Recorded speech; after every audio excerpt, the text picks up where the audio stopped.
這場雨來得快，去的也快。停下的青石板路被雨水沖刷的锃光晶亮，繡着珍珠的雲頭鞋踩在上面。沈雲舒躲避着竹葉上殘存的雨珠，想着雨後新景，慢悠悠地回到了自己暫住的院落。聽蘭與瓊枝正在廊檐下說話，見大姑娘回來，忙迎了上來。聽蘭，沈雲舒原是留她在家中督促妹妹學習的。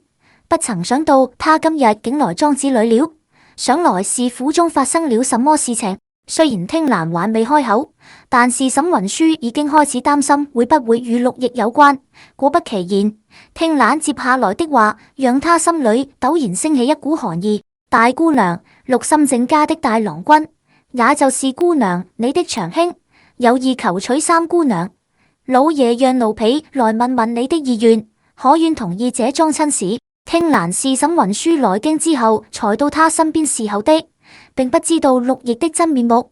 此時臉上笑盈盈的，大抵覺得此樁婚事是親上加親，料想他是不會反對的。然而沈雲舒卻一瞬白了臉，身子仿佛被冰霜凍結，緩了兩口氣，才道：你先回去稟告父親，就說這樁親事我不同意。聽蘭不解，而話大姑娘為何會反對這麼好的親事？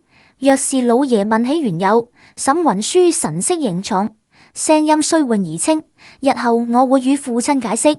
你只需告訴父親，陸奕不是良配，日後也不許他再靠近三妹妹。聽蘭應下，這就回去回話了。雨後的空氣盡染潮意，叫人呼吸都覺得沉重。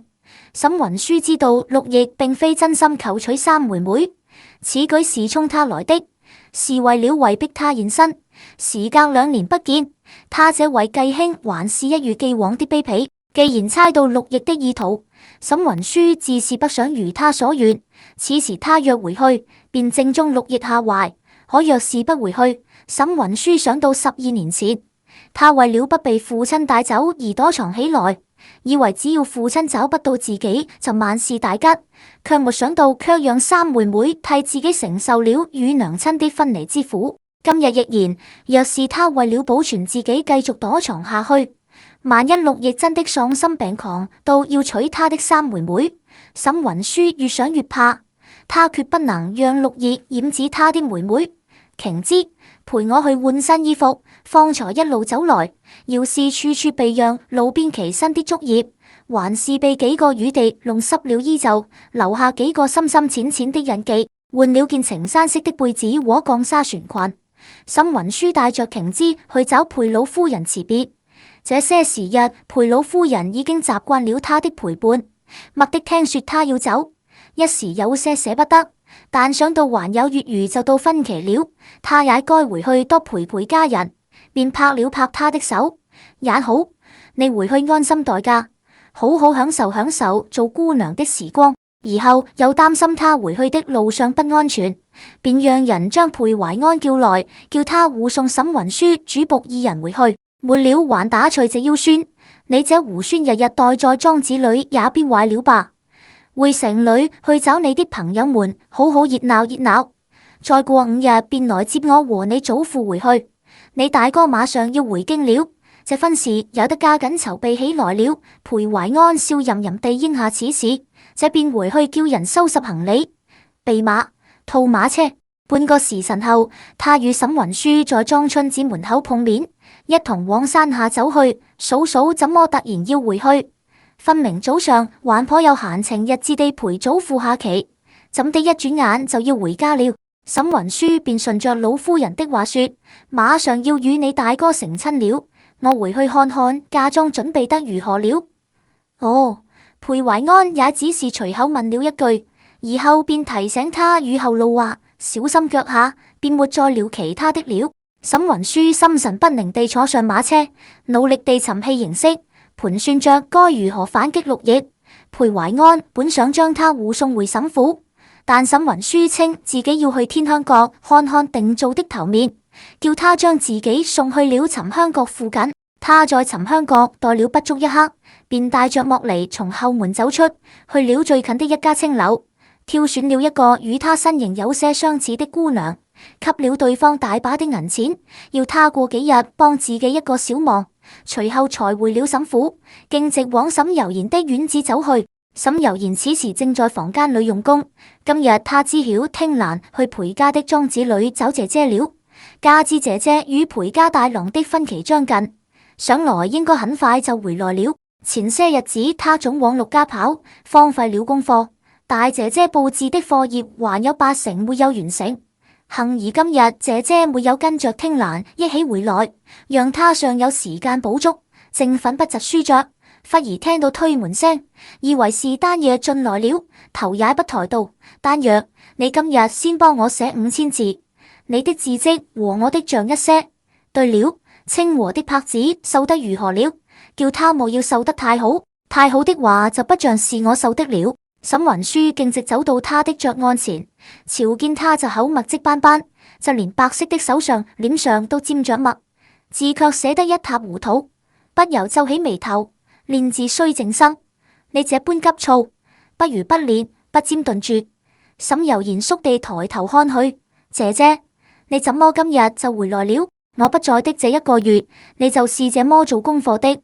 沈雲舒抬起那張大驚失色的小臉，拿帕子去擦他臉上的墨跡，擦不乾淨，反將臉頰擦得泛紅。沈悠然感覺到疼意，不敢躲，心虛地垂下眼眸，姐姐，我錯了，每次都這樣，認錯倒是挺快，但就是不改。沈雲舒怒其不爭地嘆了口氣，你啊你，究竟要懶到什麼時候？日後若是嫁了人，你的夫家能容許你這般懶惰麼？怎的忽然提到嫁人？沈悠然仰着臉，一臉惶恐地看着他。難道你同意我嫁給陸奕了？你想嫁麼？沈雲舒垂眸看他，沈悠然使勁搖頭，不想不想，他是你的兄長，也就是我的兄長，兄妹之間如何能做夫妻呢？沈雲舒的臉色才緩和了些，手上的力度也放輕了許多。不想就好，還擔心他這單純好騙的妹妹會上陸奕的當呢？兄妹之間如何能做夫妻？連三妹妹都懂的道理，陸奕卻偏要違背，毀實瘋魔了。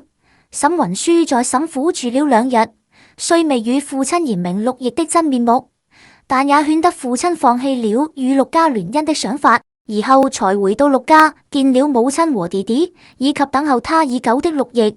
陸奕想與他單獨說話，但都被他巧妙地避讓了去。夜裏他亦同母親睡在一起，陸奕也不好前來打擾。直到次日，他故意支開聽蘭與瓊枝，假裝落單，才被他尋了機會，將他拉到一處。阿舒，你要躲我到何時？阿兄不來找我，我也是要去找阿兄的。沈雲舒凝視着面前這位繼兄，努力掩飾着心底的厭惡，淡淡與他道：關於三妹妹的事情，我想與阿兄好好聊聊，只是有些話不好在家裏說。今日午時，我在豐樂樓等你。第10章偶遇裴懷安，你要不要娶我的三妹妹？豐樂樓門面廣闊，門首博彩樓寬門，門內廊舞掩影，走興容易。沈雲舒坐在小閣子裏，桌上已經放了一道開口湯和幾碟換酒的果子，另要了一壺黃酒。趁着陸奕還沒來，他從腰間取出一包藥粉，抖進那壺酒中。他第一次做這種事情，難免心若擂鼓，雙手發顫，深深吸了幾口氣，才慢慢冷靜下來。午時的前一刻，陸奕如約而至，他身上穿的衣服與早上時不一樣，特意換了衣服，顏色是他喜歡的雨過天青色。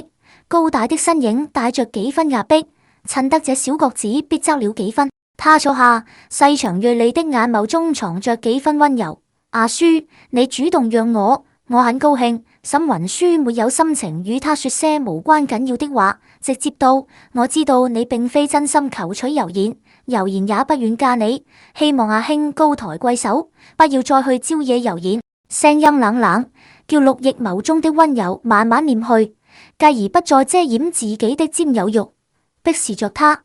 我可以不再去招惹他，但是須得你做一件事情來交換。什麼事？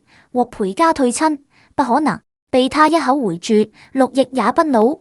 你知道我對你的心意，我記得不到，又不忍毀掉你，那我只好去找一個替代品。你那三妹妹的眉眼委實與你像極，待日後我娶了她，好生調教。住口！三妹妹冰清玉陽，沈雲書不許她有如此惡毒的肖想。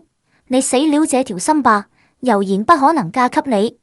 哦，陸亦牽了牽嘴角，輕輕的低笑從尻間湧出。阿書，我喜歡你，不願意對你用些卑劣的手段，可你三妹妹不一樣，我對她可沒有那麼多的耐心。她思念生母，常來府中走動，我只需稍動手腳，便能叫她委身於我。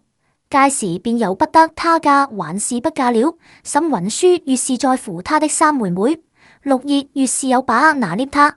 在他看來，此時的沈雲書只有兩個選擇，要麼退親，要麼寫出自己的妹妹。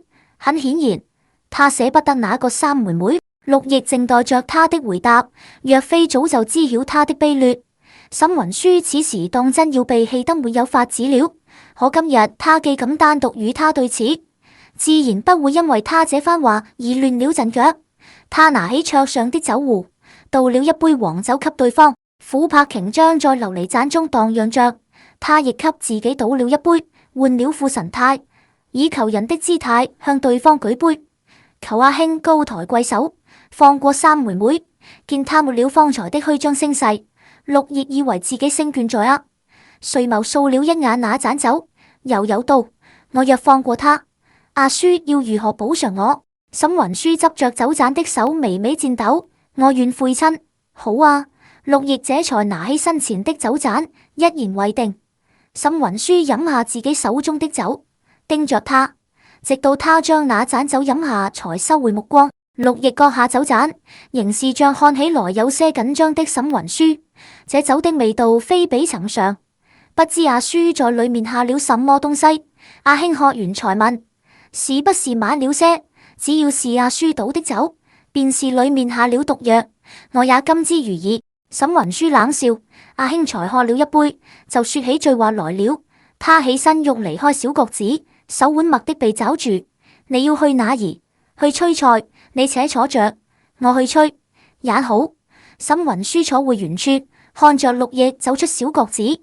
幾息後，他迅速從腰間的荷包中取出一顆藥丸服下，隨即也起身離開了此處。陸葉出去不過一字的時間，至回小閣子時，撩開珠簾往裏一瞧，沈雲書果然已經不在這裏了。該說的已經說了，該許諾的也已經許諾了。他躲得了自己一時，也躲不過他一輩子。陸葉心情轉好，正欲離開，身上一熱，忽然湧出一股難言的躁動之意。卻在此時，他在長廊的不遠處瞥見了沈雲書的身影，他竟還在這裏。陸葉抬腳追尋他而去，對方似有所感，行至長廊盡頭，提裙上了樓梯。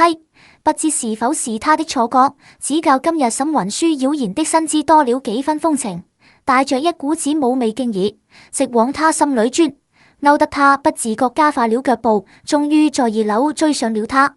他一把捉住對方的手腕，力道大了些，扯得對方撞進了他的懷裏。